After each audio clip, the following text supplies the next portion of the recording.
Have you ever looked at a woman, a colleague, a friend, maybe even yourself, who seems to have it all together? Successful, smart, perfectly composed. But what if I told you that beneath that polished exterior lies a relentless, exhausting battle against hidden insecurities? I'm here to pull back the curtain on the silent struggles that dictate how women perceive themselves and navigate the world, revealing a complex psychological landscape sculpted by media, societal pressure, and deep-seated self-doubt. The tyranny of the thin ideal. When perfection is a prerequisite as a clinical expert, the conversation often starts with the body. For hundreds of years, commercial marketing, using what we call fear appeals, has exploited deeply human anxieties. This psychological tactic creates a fear of having an unsatisfactory body or image dissatisfaction. The insidious part? Women are proven to be more susceptible to these emotional appeals compared to men. It's an open secret that television, movies, advertisements, and magazines flood our vision with images of beauty that are often totally unattainable. Research is overwhelming.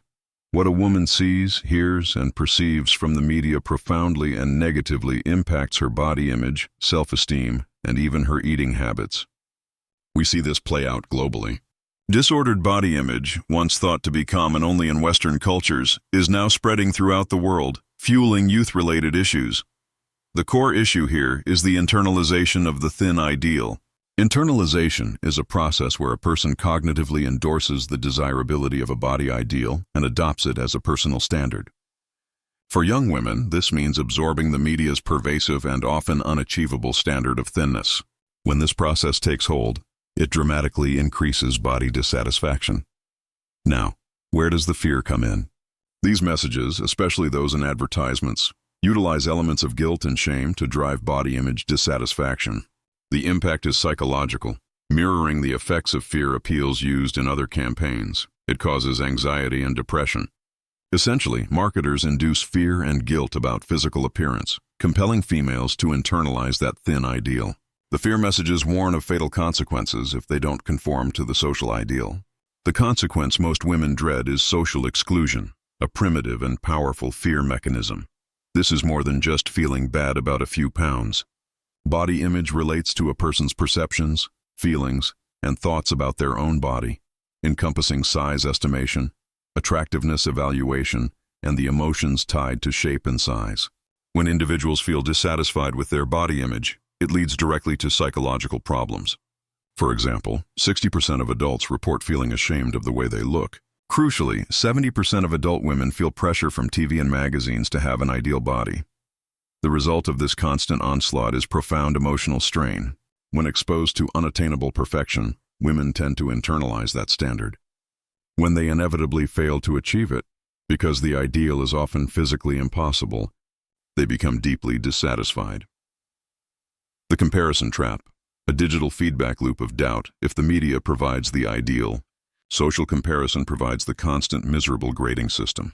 Social comparison is the process through which we gather information about our physical attractiveness from our surroundings and compare it to ourselves. When this comparison is unfavorable, body image dissatisfaction results. In today's high-intensity media environment, this mechanism has been amplified exponentially. We are living in a globalized, digitized world where perfect images are constantly thrown in our path, encouraging us to compare ourselves with celebrities and idealized representations. As one study points out, online media sources have largely replaced traditional media sources as the main source of information and dissatisfaction for most young women. Social media, in particular, has been proven to be a major source of body image concerns. We instinctively compare ourselves to others because humans have an inherent drive to evaluate their abilities and standing in life against established standards. For women, appearance is heavily emphasized, especially in Western society where the emphasis on a slim figure is pervasive, but the impact isn't neutral. Psychologically, studies show that making an upward comparison, looking at someone perceived to have a better body, results in significantly higher body dissatisfaction, negative affect, and guilt compared to a neutral or even downward comparison. Think about doom scrolling through Instagram and seeing highly filtered, curated photos of someone else's perfect life or body. That is upward comparison in action, and it has negative consequences that are widely consistent in research. It's an exhausting cycle. Objectification in society leads to self-objectification, viewing oneself as an object rather than a person. We internalize the message that we are objects of beauty and pleasure, constantly scrutinizing our own bodies through this external lens. This self-criticism often manifests in what we call appearance-related communication, such as fat talk, negative comments about weight and eating habits, or old talk, negative statements about aging signs, both of which heighten self-objectification and dissatisfaction. In reality, most women struggle with body image issues, obsessing over things like breast size, stretch marks, body hair, or specific standards like thigh gaps. The media constantly highlights these issues, making women feel that their natural bodies are insufficient. The consequence of this self-image crisis is devastating. When girls have low body esteem, they are dramatically more vulnerable to negative outcomes. Opting out of life.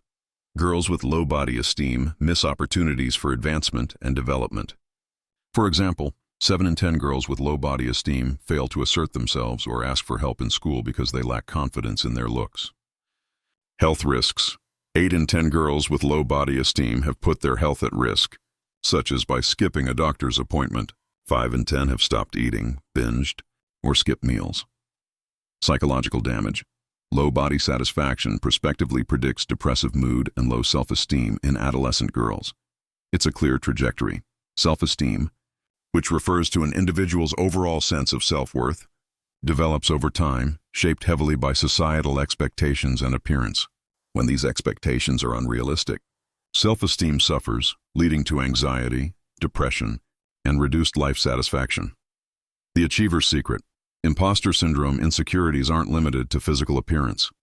Many highly intelligent and successful women grapple with deep self-doubt related to their competence, a phenomenon widely known as imposter syndrome.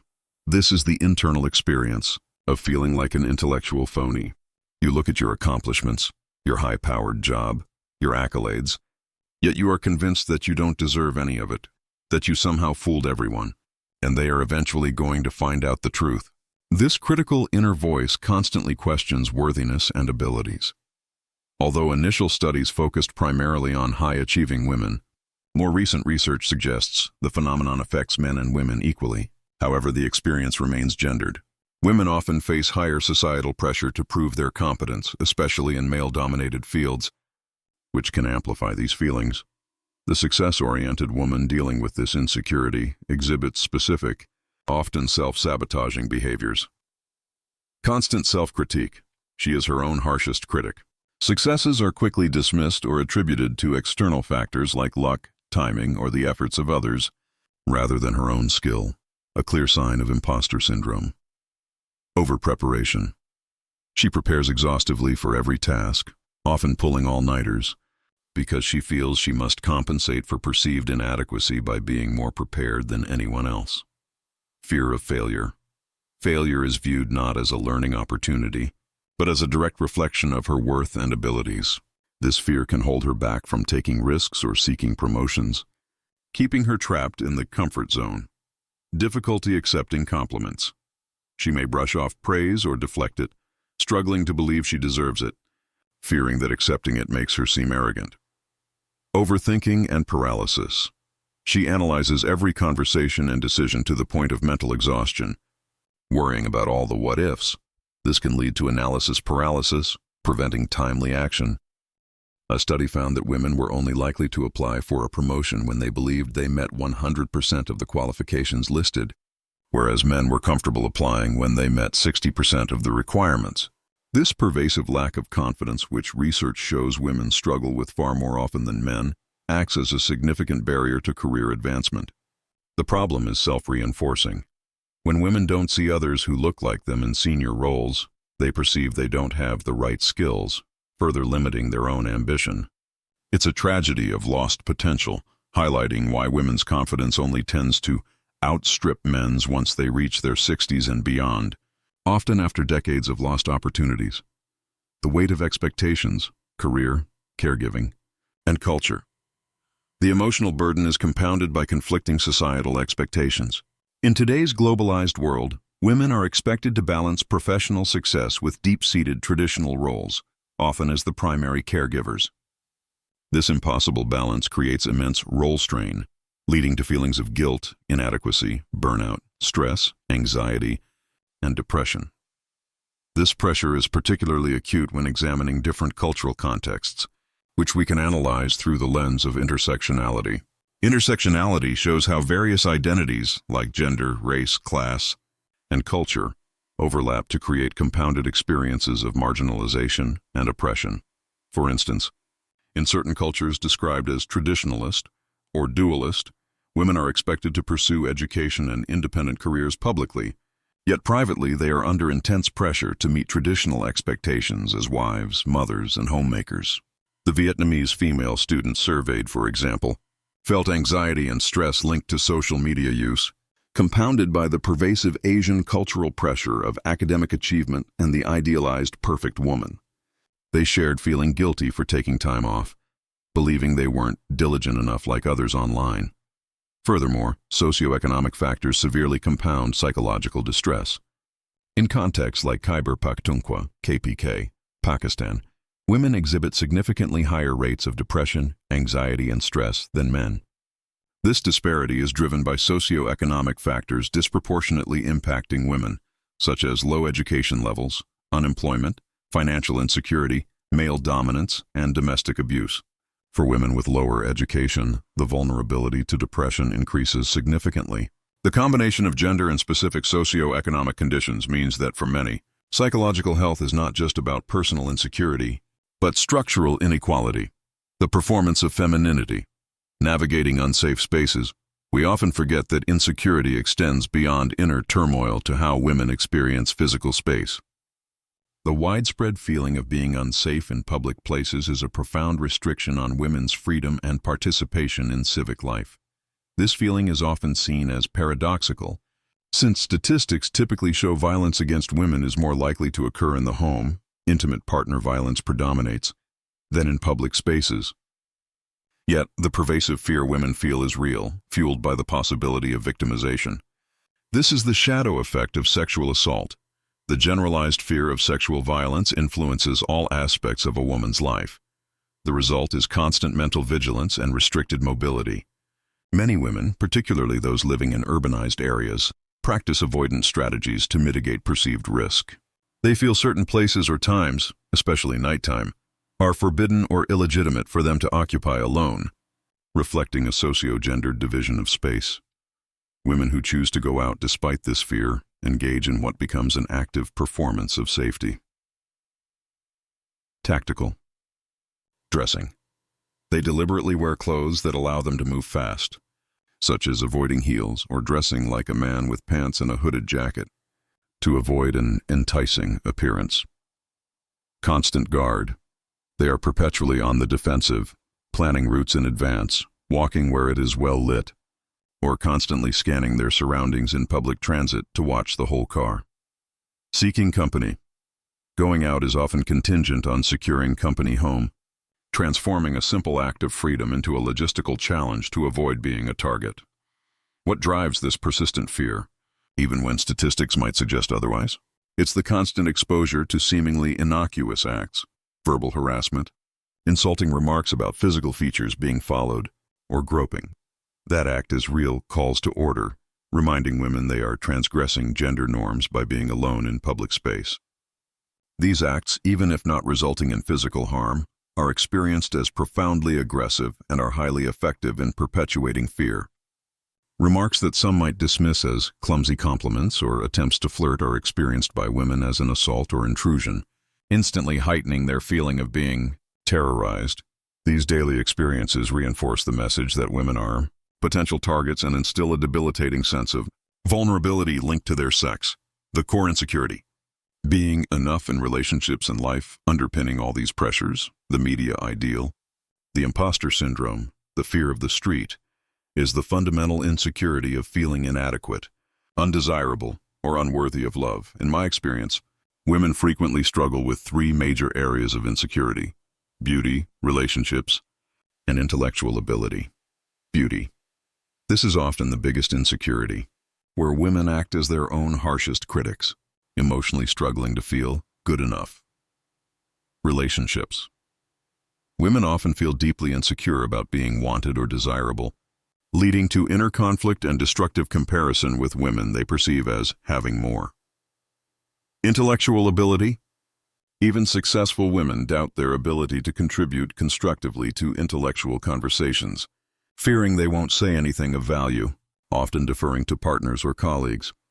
These feelings manifest as relationship insecurity, where a woman seeks validation and approval from her partner, rather than finding security internally. Relying on a partner for security is like putting a small bandage on a gaping wound.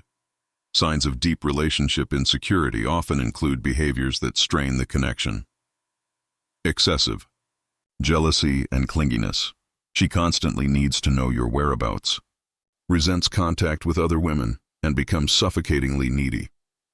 Validation seeking.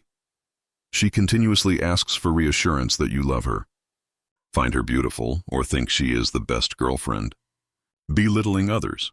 She constantly criticizes or belittles her partner or others to temporarily boost her own low self-esteem. Blame and grudges. She cannot take responsibility for her actions and clings to old issues to use in future arguments. Self-sacrifice. She may abandon her own friends, hobbies, and passions to conform entirely to her partner's life.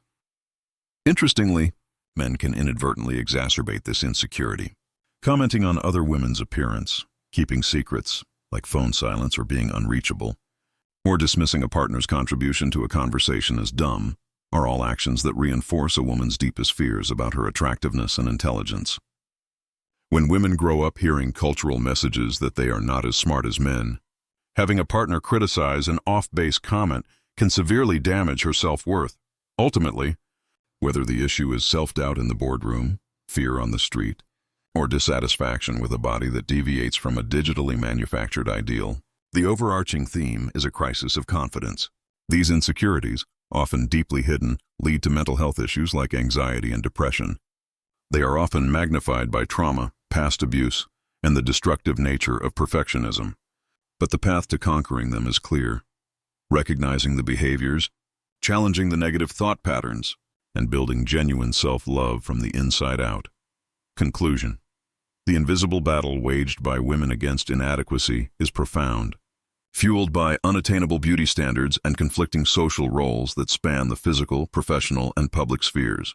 This deep-seated self-doubt manifests as constant vigilance, chronic dissatisfaction, and the cruel feeling of being a fraud, even at the peak of success. But understanding this hidden architecture of fear is the key to dismantling it. When we acknowledge that these insecurities are products of systemic pressure, we can begin the empowering work of prioritizing authenticity, celebrating unique value, and building the inner resilience needed to truly claim our space in the world, scars and all.